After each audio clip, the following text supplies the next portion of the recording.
Rob, you know who's not going to see something?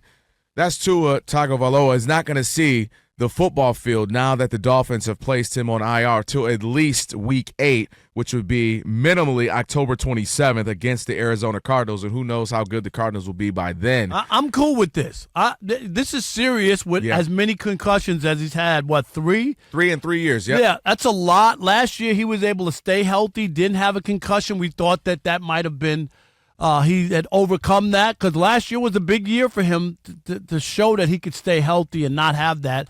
And then to have one in game 2, just disappointing and scary.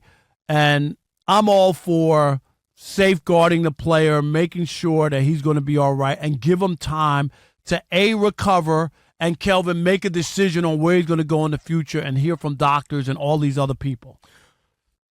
What's going to be interesting is how serious the NFL is, how serious doctors are, and how serious Team Tua is. And what I mean by that is, don't count on the NFL because they want to add another game. They don't care about 100%. The health care is terrible for the players. Like the way I will contrast that, though, Rob, is to say if at some point, and you're 100% right, but what I mean is at some point, and I don't mean this year, but at some point, are they going to start saying we are going to have to make this decision for you, player X, fill in the blank who? Because if you leave it simply up to the player, I've spent the last, as you have, I'm sure, 72, however many hours now listening to ex-players. And one thing I've learned, I've been doing this for a little while, Rob, as have you. No player have I met ever said I wouldn't go back and do it again. Right. So if you leave it up to them, they're going to listen to the risk. They're going to, they're going to take the risk because they're going to think, because this is why head injuries are so scary, Rob. Same thing with mental health. I can't see it, right? So they're going to say, I feel fine. I've waited the 8 weeks. Let me get back. That's why they had to take the helmets from players, in games. Yeah, because I can't let you back out. Right, because if they don't have a helmet, they can't play. Those guys will put a helmet on and want to run back out there. And what's become scary for this is Tua. He's now become the face of this. I mean, not trying to be – listen, the first time we saw him throwing up gang signs, remember his hands were like that. That's an actual medical term for it, where you can't control your hands and your fingers, and he looks like you're throwing up signs.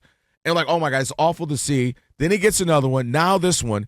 He's become now the post. Remember it was maybe Steve Young back in the wild day for a little while? I remember Steve Young with the concussions. It is Tua, and that's something he's going to have to reflect on. But the thing about it is, it's not even just the money that he'd be stepping away from. I think part of it is legacy. Like, this is what I was made to do, right? This is what I was born to do. Nobody wants premature. He's a young guy. 26. Yeah, with a whole career ahead of him. You don't want to have to bow out if you don't have to. But you have to think about long-term and your health. Without your health, all the money, all the other stuff doesn't mean anything. You know what I mean? Like it just really doesn't. That's why when Andrew Luck decided to bow out, I can't be mad at him. Nope. I can't. He was beat up. It looks bad. It's different than a knee. They can replace your knee later on. We've seen so many former pro players walking around a little beat up, a little hurt. This is your head. And I hope he uses his head as well as his heart to take the time to assess. And at the end of the day, I'll say this, my last point, Rob. I'm going to be okay whatever he decides as long as he thought long and hard and said, I'm going to live with the consequences, right? Because I can't tell him what to do. Kelvin Washington, you can't. He has to live with the consequences, whatever they may be, if he chooses to get back out there. But it's been looking bad when you become the poster child for something.